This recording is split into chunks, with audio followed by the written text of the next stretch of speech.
So, you want to modify the gameplay experience of RE2 Remake. You came to the right place. I'll introduce you to my favorite mods for this game, 5 of them that will make the game more enjoyable to play. All the same warnings apply here as before. When you modify your game and especially download executable software on your computer, you need to take great care where you download it from and what it is. Nothing's 100% safe, but only downloading software introduced in this video from Nexus Mods is your best bet to get a clean file. Still, I don't take any responsibility if you wreck your computer and the consequences that might have. Continue at your own risk. Let's get started. X no more. One of the big controversies when this game came out was the tyrant called Mr. X and how he terrorized players all over the world by actually following the players for prolonged periods while they tried to achieve other objectives in the game. It wasn't just scripted short events like the lackluster Nemesis chases in the RE3 remake just a little over a year later. As awesome as this game is, lots of players actually didn't like this aspect of the game very much. They thought it was a bit too much, and I'm kind of one of them. Sure, I like it during the first playthrough or so, but it overstayed its welcome pretty fast when I wanted just to take in the game and its fantastic environment properly. So, here it is, probably the most essential mod for this game, the X No More by maverickheart. The best thing about this mod is that it doesn't just immobilize him, but removes him completely. It doesn't even break the scripted events. But who lifts the helicopter out of my way? Mr. X's friendly ghost, according to the mod author. Now you can do all the super slick spy stuff without him harassing you.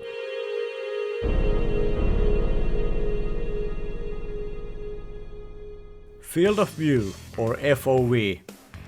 Now we have taken care of the X problem, we move on to the next gameplay hindering thing I want to fix. The narrow field of view, or FOV, the game has by default.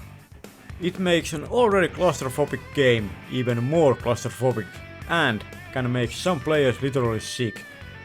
It didn't happen to me in this game, but in some games it had happened, like in Horizon Zero Dawn.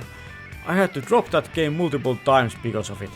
So, I didn't have problems getting sick in the RE2 remake, but I still wanted to have wider field of view and actually see my character. For this, we are going to make use of the little trainer program called Ultimate Rayne for the Resident Evil 2 remake. You need to run the program, go to the character tab, enable camera FOV offset and increase the values. You can do this individually, I use +20 for both. I did the whole video about this a few months ago, so I don't go into more details here. You can go watch that video, it's called Fix FOV and Disable Vignetting in Resident Evil 2 Remake. Link in the description and at the end of the video.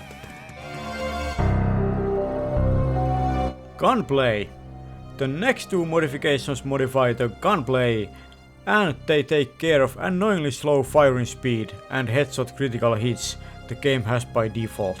Obviously, these mods will affect gameplay and might actually be game breaking, but I have played the game thoroughly with its default mechanisms, and now I just want to have fun and fix the two most annoying things about the gunplay. Critical headshots. First, we'll take care of the headshot thing. I really want to be rewarded by splitting the domes of zombies with an instant one bullet takedown. We can do this with the Ultimate Rayne by going into the enemy tab and enabling critical shot and only head options. This makes headshots way more satisfying, and I think this should have been the game's default behavior.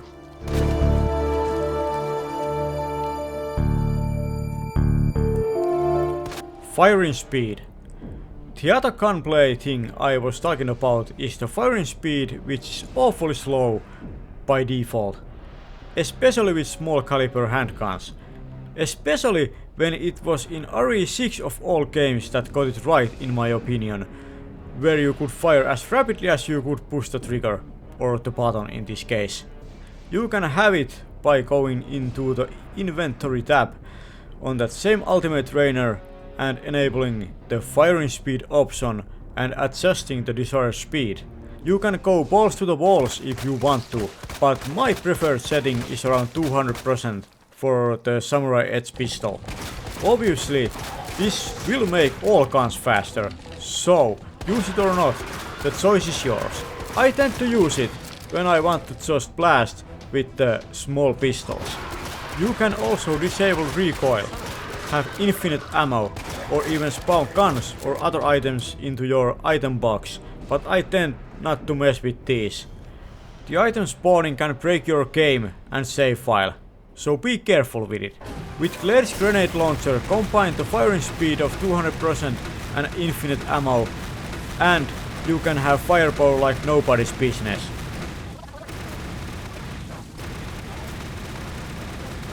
Really? It took that much of flame rounds to blast him? That must be glitching or something. Disabling vignetting. Last but not least, I really prefer to play the game without vignetting. This game is just too dark by default, and having very strong vignetting on the screen doesn't help the slightest bit. The original RE2 wasn't so freaking dark. I really don't get why they made this one so dark. Some modern trend, I guess. But I prefer to see in my games. So I disable this. It doesn't completely disable the darkness, but it helps a lot. And again, the same trainer will fix it for us. Go to the miscellaneous tab or MISC tab and enable the no vignette and fix artifacts options. The problem with this is that it makes cutscenes look broken at times, but I really don't care when I'm on my 17th playthrough or something, or just goofing around. If you want to see more about that, I talked about it in that video I mentioned earlier, and you can see it on screen now, and you can watch it by clicking on it. If you could push the like button and subscribe to my channel, I'd appreciate it. Thanks for watching, bye for now.